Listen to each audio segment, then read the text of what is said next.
It cries every night at 2:47 a.m., pictures included.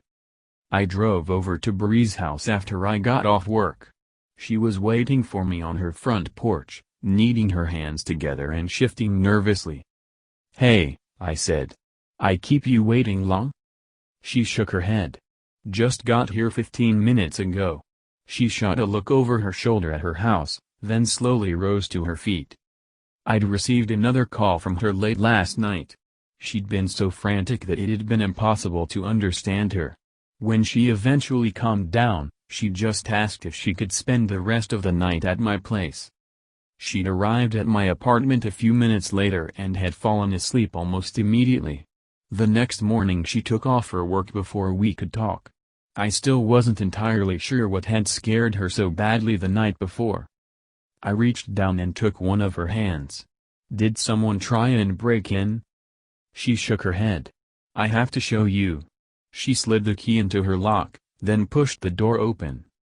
Kilo and Digby, her two dogs, were waiting inside to greet us, though they seemed more subdued than normal. The inside of the house was small, crappy, and old, but that's what you get when you're fresh out of college and want to live anywhere near Austin. She led me into the house, flicking on all the lights. Then she sat down at the kitchen table. "You know I'm not crazy, right?"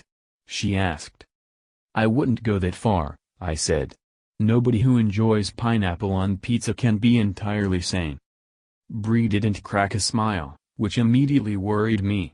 Whatever this was, it was serious. I leaned forward. "Yes, I know you're not crazy." Bree pressed her palms flat against the table. "Every night, something in this house wakes me up." I nodded. I'd received a few calls from her on other nights, though I figured they arose due to the nerves that accompanied moving into a new place. The wind blows differently, the house settles oddly, neighbors make unfamiliar sounds. I figured Bree would learn the mannerisms of the house and settle into it. "I finally saw what woke me last night," Bree said. "What did you see?" I asked, intrigued. "I woke up at 2:47 a.m. I know for a fact that was the time because I took a screenshot on my phone when I woke up." Bree stared down the hallways towards her room. "I heard that crying sound again." I nodded slowly. She'd been complaining about it. "Maybe there's raccoons in your attic or—" I sat up, she said, her voice slow and methodical, as if she'd been rehearsing this story all day, and turned on my phone's flashlight. The crying was coming from somewhere inside my bedroom. I turned the light and saw a pale figure on the floor. White skin, no clothes. He looked like someone in his early teens. Goosebumps broke out over my body. "And you called me?" I asked. She shook her head. I startled and dropped my phone on the bed. "When I picked it back up, the figure was gone," she said. "Then I called you." Her face finally broke, and she began to sob quietly. I scooted closer and put my arm around her. I measured my next words carefully. "I don't think you are crazy. There must be some neighborhood kid breaking into people's places around here." "A neighborhood kid that disappeared from my bedroom in 2 seconds without opening the door?" she asked. She had a point. I turned to look around the house, the new information making the shadows a darker shade of black. "There's only one way to find out," I said. "I'll spend the night here.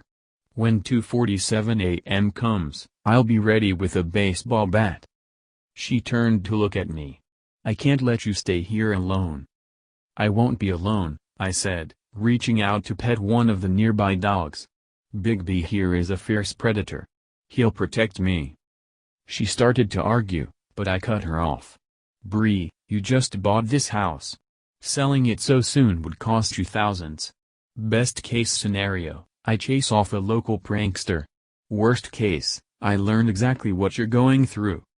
Bree sat in silence, then nodded. "Okay." I passed her the key to my apartment, then watched as she drove away. I meant to stay awake, really, I did. But I'd been so tired recently. I'm a heavy sleeper. There's been times where jackhammers will be out on the street, and I'll sleep right through it.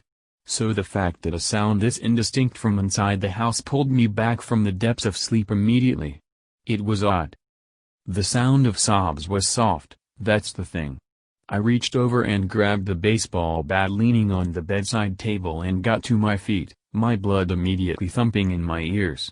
I held out my phone in one hand with the camera open, wanting to record any evidence for the police. Kilo and Bigby were both still fast asleep in the bedroom.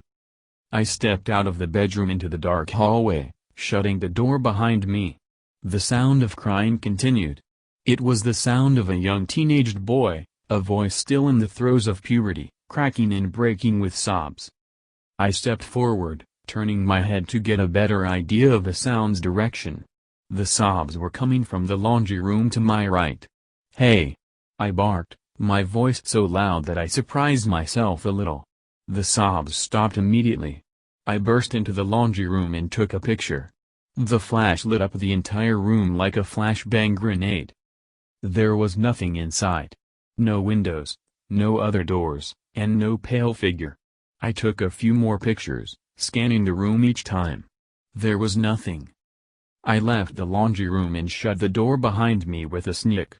I was halfway to the front door of the house when the laundry room door creaked open on its hinges.